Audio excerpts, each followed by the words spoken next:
Maren didn't know that the man she'd been assigned to serve for the winter solstice celebration was the most powerful alpha in 5 kingdoms. She only knew that when he looked at her, something ancient and terrifying stirred beneath her ribs, and every instinct she possessed screamed at her to run. She couldn't run. Servants didn't run from their duties, no matter how their hands trembled as they poured wine into crystal goblets, or how their pulse hammered when broad shoulders blocked the doorway. Servants kept their eyes down, their voices soft, their existence as invisible as the flickering shadows cast by candlelight. Maren had perfected invisibility. 3 years in the Thornwood estate had taught her that being seen meant being vulnerable, and being vulnerable in a house full of wolves meant becoming prey. The great hall blazed with 1,000 candles tonight, their golden light dancing across silk tapestries and gilded frames. Nobles from every territory had gathered for the annual solstice treaty renewal, their laughter sharp and their smiles sharper. Maren moved between them like water through stone, her gray servant's dress deliberately drab against the explosion of jewel tones and precious metals. She felt him before she saw him, a prickle at the back of her neck, a sudden warmth blooming in her chest.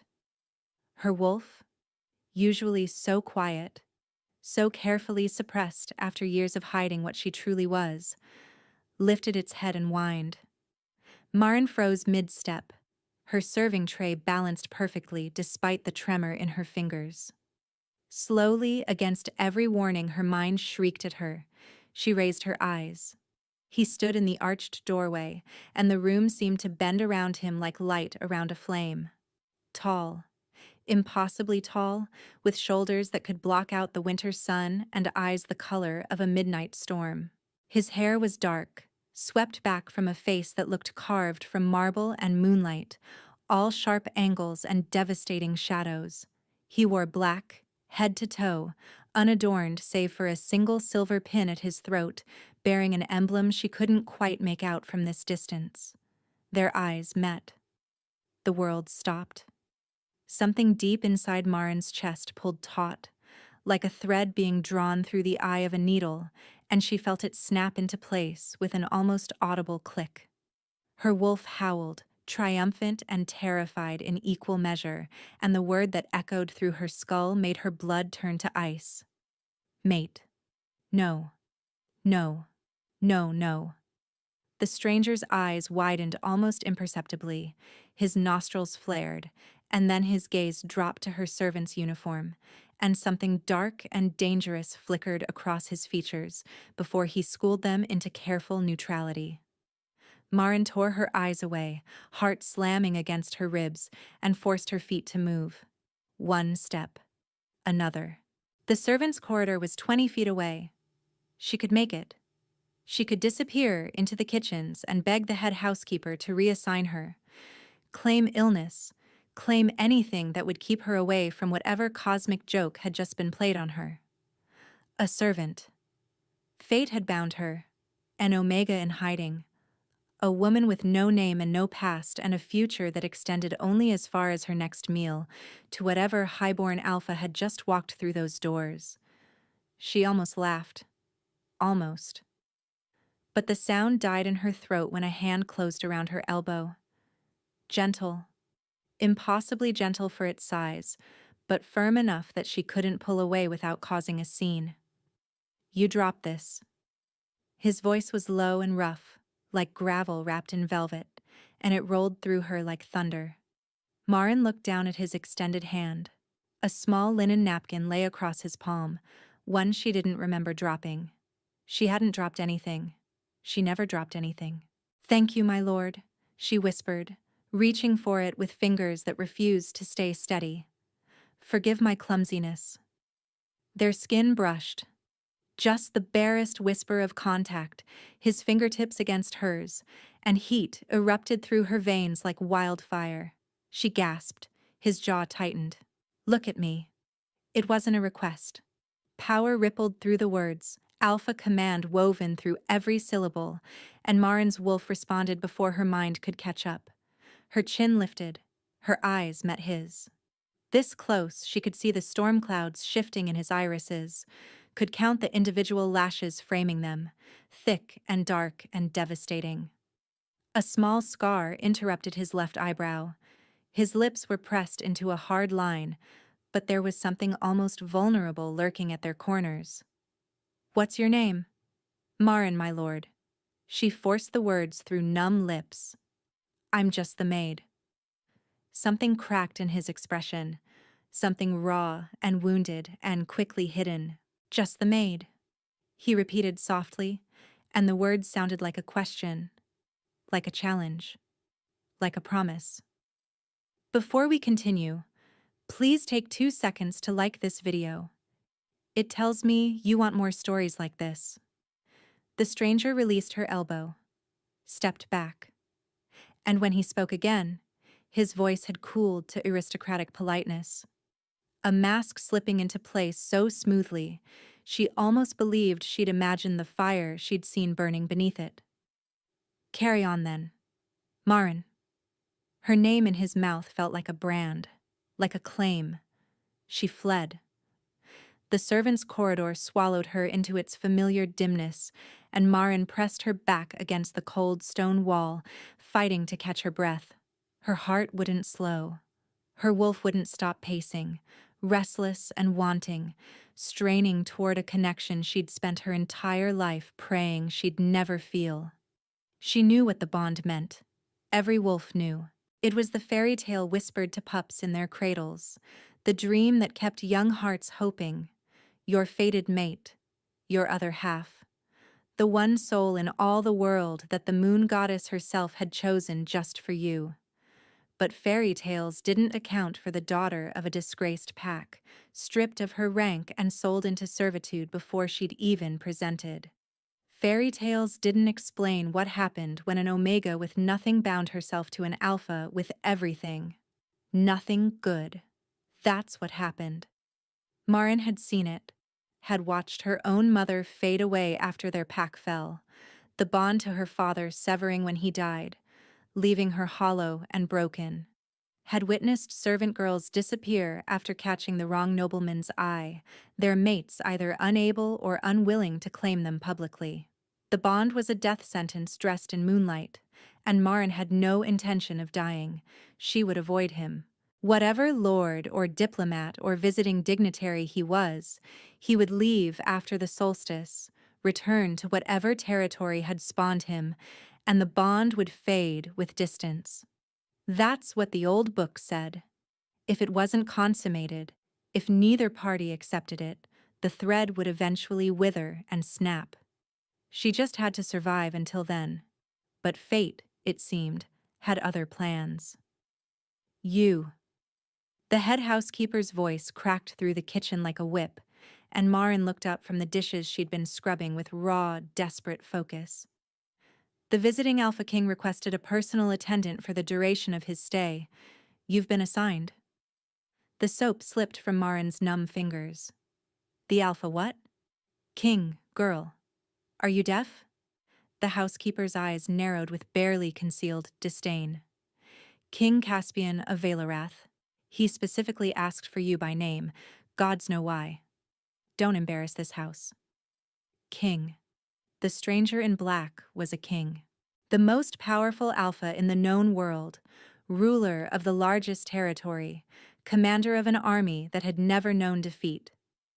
The Wolf of Vaelorath, they called him. The Storm King. Stories painted him as ruthless, merciless, a cold and calculating predator who had united the fractured kingdoms under his banner through a combination of strategic genius and terrifying force, and he was her mate. Maren's legs nearly buckled. "I can't." The words escaped before she could stop them. "Please, I'll take any other assignment. I'm not qualified to attend a king." The housekeeper's laugh was sharp and humorless.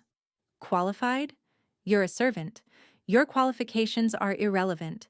His Majesty asked for you, and you will serve him until he releases you from the duty. Now get yourself upstairs before I have you whipped for insubordination." There was no escape, no excuse that wouldn't raise suspicion, no illness she could feign that would release her from a king's direct command. Maren climbed the stairs to the east tower on legs that felt like they belonged to someone else, each step bringing her closer to the ornate door at the end of the corridor. She knocked. Her knuckles barely made sound against the heavy wood. Enter. The room beyond was draped in shadows. Only a single fire in the massive hearth, casting dancing light across expensive rugs and carved furniture. Caspian stood by the window, his silhouette outlined against the snow falling beyond the glass, and he didn't turn when she stepped inside. Close the door. Maren obeyed. Her hands shook as she dropped into a curtsy, eyes fixed firmly on the floor. Your Majesty requested a personal attendant. I am here to serve. Silence stretched between them, broken only by the pop and crackle of the fire. She could feel his gaze on her like a physical weight, could sense the bond humming between them, eager and insistent and utterly unwelcome. Look at me, Maren. That voice. It did things to her she couldn't afford to feel. She kept her eyes down. I couldn't possibly presume to meet your Majesty's eyes. It wouldn't be proper. A low sound rumbled from his chest, not quite a growl, but close enough that her wolf whimpered in response. I didn't ask what was proper. I asked you to look at me. With respect, Your Majesty, I am just the maid. She forced steel into her voice, forced her spine straight even as everything inside her screamed to submit, to bare her throat, to let him see her. My purpose is to serve, not to presume familiarity. Footsteps. Slow. Deliberate. Each one sending her heart rate higher until he stood directly before her, close enough that she could feel the heat radiating from his body, could smell pine and snow and something darker, something that made her mouth water. You felt it. Not a question. In the great hall, when our eyes met. You felt it too. Denial rose to her lips. She swallowed it. I don't know what you mean, Your Majesty. Don't lie to me. His voice hardened. I may be many things, but I am not a fool, and I will not tolerate dishonesty between us. You felt the bond snap into place. I saw it in your eyes before you ran. I didn't run. I returned to my duties. You fled like a rabbit before a wolf. He paused. Although I suppose that comparison is rather on the nose, given the circumstances. Against her will, against every self-preservation instinct screaming at her, Maren's lips twitched. She bit down on the inside of her cheek to keep the smile from forming. Look at me. This time, the command was softer, almost pleading. Please. The please undid her. Slowly, reluctantly, Maren raised her eyes and found him closer than she'd realized, near enough that she could see the flecks of silver in his gray irises, could trace the tension in his jaw, could watch the muscle in his throat flex as he swallowed. I'm just the maid, she whispered. I'm no one. I have nothing. You're a king. Caspian's hand rose. His fingers hovered beside her face, not quite touching, a question rather than a demand. When she didn't flinch away, didn't retreat, he cupped her chin with devastating gentleness and tilted her face up to meet his gaze fully. Not to me. 3 words. They shouldn't have meant anything. They shouldn't have cracked open something fragile and long protected in her chest. Shouldn't have made her eyes burn with tears she hadn't shed in years. But they did. God's help her. They did. You don't know me, she managed. You don't know what I am, what I've done, where I came from. Then tell me. His thumb traced along her jawline, featherlight. We have until the solstice. Tell me everything and let me decide for myself what you are. She should have pulled away, should have insisted on maintaining the proper distance between servant and sovereign, should have protected herself from the inevitable heartbreak that would come when he learned the truth and rejected her anyway. Instead, She found herself sinking into a chair by the fire, his cloak draped over her shoulders when he noticed her shivering, a cup of mulled wine pressed into her hands by fingers that seemed far too gentle to belong to the Storm King of legend. And she told him, not everything. Not at first, but pieces. The fall of her pack when she was 12. The auction block where she'd been sold alongside her mother. The years of servitude, of keeping her head down, of hiding the Omega nature that would have made her a target in a house full of high-born wolves who saw unbonded Omegas as nothing more than breeding stock. Caspian listened without interrupting. His expression grew darker with each revelation, a storm gathering behind his eyes, but his touch remained gentle where his hand had found hers somewhere during her telling. The Thornwoods know what you are? No. Maren shook her head. I've taken suppressants since I was 15. Saved every spare coin I could scrape together to buy them from a traveling herbalist. As far as anyone knows, I'm a beta with no significant rank. And now? Are you still taking them? She hesitated. I ran out 3 weeks ago. The herbalist hasn't returned, and I don't have enough money to buy from the apothecary in town. Understanding flickered across his features. That's why the bond hit so hard. Why I could sense you from across the hall. A muscle jumped in his jaw. You're approaching heat. The word hung between them, heavy with implication. Maren couldn't meet his eyes. I have perhaps a week before it becomes obvious. I was planning to request leave, to hide somewhere in the forest until it passed.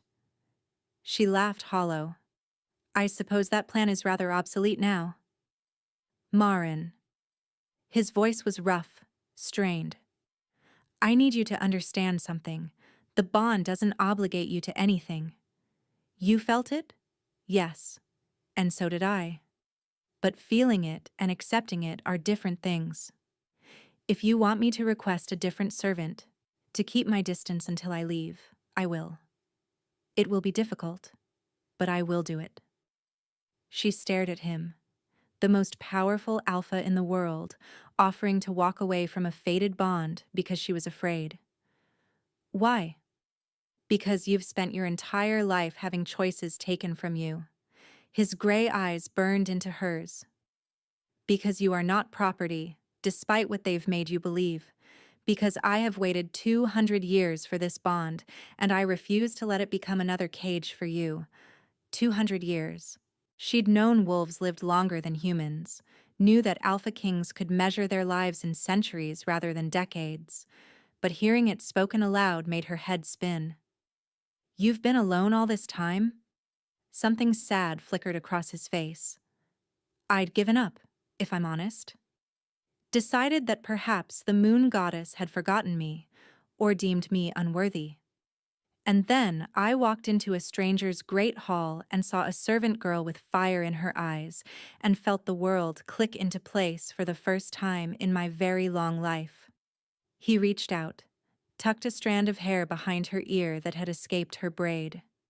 Let me court you, Maren. Properly, not as king to servant, but as alpha to omega, as mate to mate. Let me show you what you're worth before you decide whether or not to accept the bond. She should say no. Every survival instinct, every lesson learned through years of suffering, demanded she protect herself from this impossible hope. And if I decide not to accept, then I will let you go. The words seemed to cost him something. I won't pretend it wouldn't devastate me, but I would rather lose you to your own choice than keep you through obligation.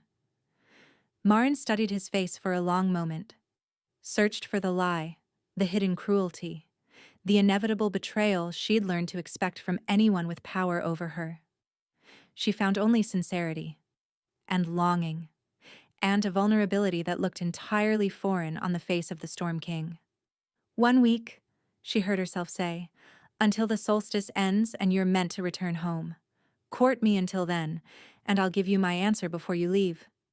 His smile transformed him, made him look younger, softer, almost boyish despite the silver at his temples and the ancient weight in his eyes. 1 week, he agreed. I should warn you, little Omega, I've never lost a battle I truly wanted to win. The days that followed were unlike anything Maren had ever experienced. Caspian didn't remove her from service entirely, understanding somehow that such a public shift would raise dangerous questions. Instead, he simply ensured that her duties brought her to his side constantly, finding reasons to require her presence that ranged from legitimate to transparently fabricated. She brought him breakfast and stayed to share it when he insisted he couldn't eat alone. She tidied his chambers and found herself drawn into conversations about everything from politics to poetry, discovering a mind as sharp as any blade and a wit that made her laugh despite herself. She accompanied him to treaty negotiations as his personal attendant and watched in wonder as he navigated the treacherous waters of noble politics with an ease that made it look effortless. And in the quiet moments between, he courted her. Small gifts left where only she would find them. A warm scarf in her favorite color, appearing on her bed without explanation. A book of fairy tales she'd mentioned loving as a child, the pages illuminated with gold leaf. A single winter rose placed in her serving quarters, its petals the exact silver gray of his eyes. He asked questions, remembered her answers, showed interest in the person beneath the servant's uniform with an intensity that was almost overwhelming, as if everything she said was precious, worthy of attention, important. The fourth night, he found her crying in the corridor. One of the Thornwood sons had cornered her in the wine cellar, had pressed her against the wall, and breathed threats against her ear while his hands wandered where they didn't belong. She'd fought free, had fled before anything truly terrible could happen, but the fear and the humiliation had shattered something fragile inside her. Maren. Caspian's voice cut through her panic, and suddenly he was there, pulling her into his arms, wrapping her in warmth and safety and pine-scented comfort. What happened? Who hurt you? She told him, felt his entire body go rigid against hers, felt the growl building in his chest like approaching thunder. Which one? It wasn't a question. It was a death sentence wrapped in 3 syllables. Your Majesty, please. She gripped his arms, forcing him to look at her. If you challenge him, if you cause an incident, the treaty negotiations will collapse. You can't start a war over a servant. I can. His eyes had gone dark, wolf bleeding through man. I would. For you, I would burn the entire world and count it a fair trade. Caspian. His name in her mouth seemed to startle them both. She'd never used it before, never presumed such intimacy. But it worked. The darkness in his eyes receded slightly, though the fury remained. Please, I'm not worth a war. He cupped her face in both hands. His thumbs wiped the tears from her cheeks with infinite tenderness. You are worth everything, he said quietly. But I will respect your wishes. There will be no public challenge, no political incident. A dangerous smile curved his lips. However, I make no promises about what might happen to young Lord Thornwood in a dark corridor when no witnesses are present. The next morning, the Thornwood son appeared at breakfast with a broken arm, 2 black eyes, and a sudden, inexplicable terror that made him flinch every time he so much as glimpsed a servant uniform. No one could explain it, and the Alpha King of Vaelorath simply smiled into his wine and changed the subject. The night before the solstice celebration, Maren came to his chambers for what they both knew might be the last time. Her heat was coming. She could feel it building under her skin, making her sensitive and restless and achingly aware of every time his fingers brushed hers. Tomorrow, the treaty would be signed. Tomorrow, he would leave. I need to tell you something, she said, standing before the fire while he watched from his chair. Before I give you my answer. Anything. My pack. She took a breath. The one that fell when I was a child. We weren't just any pack. My father was the Alpha of the Silver Hollow territory. We were one of the founding families of the Old Alliance, before you united the kingdoms. She watched understanding dawn in his eyes. The Silver Hollow massacre. I remember. It was one of the conflicts that convinced me the territories needed to be unified, that we couldn't continue destroying each other through endless feuds. My father refused to bend the knee to a foreign alpha, even one as powerful as you, so Lord Thornwood and 3 other packs joined forces to eliminate us, to curry favor with the coming king. Bitterness crept into her voice. I was 12. I watched my father die. I watched my mother sold, and I have spent every day since then surviving in the house of the man who ordered it. Caspian had gone very still. You're telling me, he said slowly, that you've been enslaved for 15 years in the household of your family's murderer. Yes. And you think this changes things between us?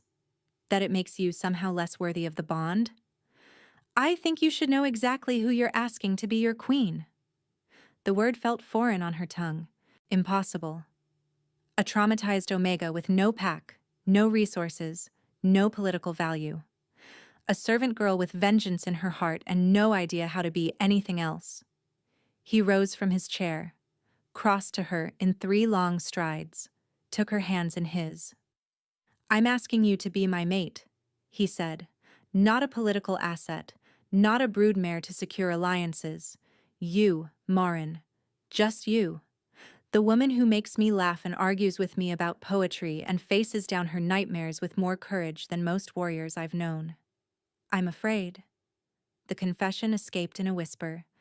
I'm afraid of wanting this, of believing in it, of letting myself hope. I know. He pressed his forehead to hers. Let me be brave enough for both of us then. Let me carry the hope until you're ready to hold it yourself. She kissed him. It wasn't planned, wasn't careful or strategic or safe. One moment she was drowning in fear, and the next her hands were fisting in his shirt, and her lips were pressing against his, and his arms were banding around her like he was afraid she might disappear. The bond between them sang. That golden thread that had been humming since the first moment their eyes met suddenly blazed to life, and she could feel him. Not just his body against hers, but his emotions, his overwhelming relief, his desperate hope, his love, vast and terrifying and completely unconditionally hers. He kissed her back with an intensity that stole her breath. His hands tangled in her hair, pulling it free from its braid, and when they finally broke apart, they were both trembling. Maren. Her name was a prayer on his lips. Please. Yes. The word felt like freedom, like flying, like coming home. My answer is yes. The solstice celebration the next night was the talk of every territory in the realm. The Alpha King of Vaelorath appeared with a mysterious woman on his arm, dressed not in servant's gray, but in a gown of midnight blue silk that matched the evening sky. He presented her to the assembled nobility as his fated mate, his chosen queen, his partner in all things. Lord Thornwood turned the color of curdled milk. His wife fainted. His son, still sporting the remnants of 2 black eyes, simply fled the hall entirely. And when the king announced that part of the new treaty would include the investigation and prosecution of crimes committed during the War of Unification, specifically those involving the massacre of innocent Pacts and the illegal enslavement of their survivors, the room fell into shocked silence. Justice, it seemed, had finally arrived in the Thornwood estate, and it wore a crown. 3 months later, Maren stood on the balcony of her new chambers in the Palace of Vaelorath, watching snow fall over the kingdom that was now her home. Arms wrapped around her from behind. Caspian's chin settled on her shoulder, his warmth chasing away the winter chill. You're supposed to be in a council meeting, she murmured, leaning back into his embrace. I was. I left. His lips brushed her ear. The Minister of Trade was being tedious, and I decided my Queen's company was vastly more appealing than debating grain tariffs. The council will be scandalized. Good. They need occasional scandal. Keeps them alert. He turned her in his arms, and his smile when he looked at her still made her heart skip. How are you feeling? Is the nausea any better? Maren's hand drifted to her stomach, to the tiny life beginning to grow there. The pack healer had confirmed it just that morning. Better. Your mother's ginger tea helped. She'll be insufferable when she finds out. She's been waiting for grandpups for centuries. Then we should probably tell her before she guesses. She's terrifyingly perceptive. Tomorrow, he pulled her closer. Tonight, I want you to myself. My mate. My queen. My everything. Maren smiled up at him. Thought about the servant girl she'd been only months ago. The one who'd believed herself unworthy of love, of happiness, of hope. That girl felt like a stranger now. A ghost from another life. I love you, she said, still surprised by how easily the words came. Caspian kissed her forehead, her nose, the corner of her mouth. And I love you, Maren. From now until the stars go dark. You are not just anything. You have never been just anything. And I will spend the rest of our very long lives making sure you never forget it. Outside, the snow continued to fall, blanketing the kingdom in peaceful white. And in the arms of her mate, her king, the girl who had once been just the maid, finally allowed herself to believe in fairy tales. Where are you listening from? Let's meet in the comments. I love hearing your thoughts, and if you'd like to support me, please subscribe. It's free, and it helps more people hear these stories.